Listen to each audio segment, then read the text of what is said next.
Um, look, I wasn't down with Elon Musk talking about H1B visas because it was the O1B visa that they're really talking about. The H1B visa is really just for regular folks, well, above average folks. Let's just say above average. But then they played it out to be like, oh, the elites, the super intelligent, the geniuses. We need them in our system, so we need the H1Bs. No, for the geniuses and for those that are exceptional in what they do, they're super athletes or whatever. They're supposed to be applying for the O1B visa, not the H1B, right? And so this is when all the people of MAGA, they were starting to kind of turn against Elon Musk. Okay. And so is it a surprise that we're actually seeing Elon Musk actually now beginning to be anti-MAGA, anti-Trump? And I think it's, like I said, I think this was I don't think it's anti-MAGA and anti-Trump. I think it's anti-lies. He's anti-being smeared. He's anti-being punked, right? By some guy who just thinks that he's dealing with somebody who doesn't own one of the largest social media microphone pieces in the world. And he's just allowed, it's like, up your game, Trump. Don't lie about your friends in order, because you have nothing to say. He said, what did he say? He said that the reason why Elon got all upset is because we are removing the tax credit or the mandate or whatever, and that portion of the bill.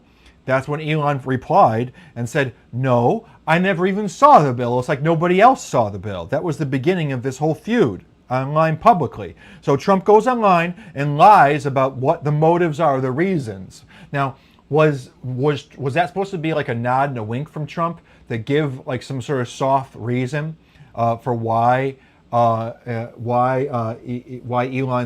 trashing the bill publicly? No. I feel like, although I don't know what we could be doing better, like what's Elon's plan? Well, Elon's plan, if you look at it, he really did want to get $2 trillion out of the deficit, I believe. Okay, he wanted to go into the Pentagon. He wanted to start shredding, right? And what does Trump want to do? They didn't allow him. Trump wants to spend $300 billion on the Golden Dome, right? So behind the scenes, to spend $300 billion on the Golden Dome. Okay, great. I want that. Okay, I think I sort of want that too, but we have to pick and choose what we want that. But we gotta pick and choose what the optics are. I also want us to be have a military that's not completely emptied out by what the Biden administration done. He said that they use all of our what's it called, bullets, like all of our refineries, ammunition, stockpiles, ammunition stockpiles and stuff. They use all of our oil reserves. So like maybe we can't have everything at the same time.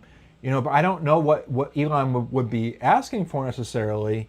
But I think he would like to have seen the idea of what Doge's principle is and trying to reach a goal of $1 or $2 trillion being carried out by this budget agenda. But I think that's all balanced by the midterms that are coming up soon. And we've got to be able to placate people and get some major wins in and kick the bucket down the road about this whole deficit thing, because I don't think we're going to be able to solve that anytime soon, short of a bond market crisis. Bro, I got breaking news. Share my screen. Elon Musk, the deadly wound, Revelation 13, and he's healed. Elon Musk is the Antichrist. Wouldn't life just be easier if I could just like get on that bash Elon, everyone's the Antichrist train?